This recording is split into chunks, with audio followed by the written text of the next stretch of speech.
After 36 years of civil war in which 200,000 people were killed, few thought this moment would come. The former military leader of Guatemala, Rios Montt, in court to hear his sentence on charges of genocide and crimes against humanity.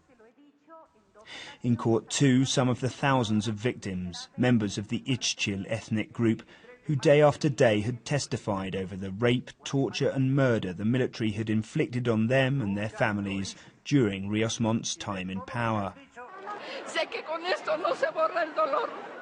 I know this doesn't erase the pain, but it guarantees that the atrocities committed by the Guatemalan army won't be repeated. My brother can finally rest in peace, and that thug will finally go to prison. And that means a lot in this country where there's so much impunity.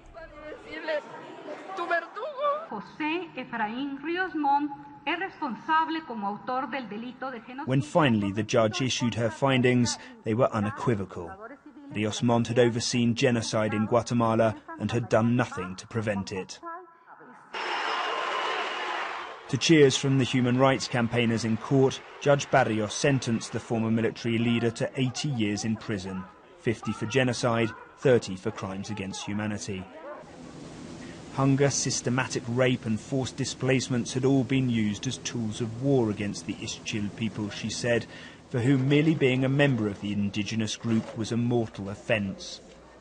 It was everything which the victims' families in Guatemala had been hoping to hear for decades.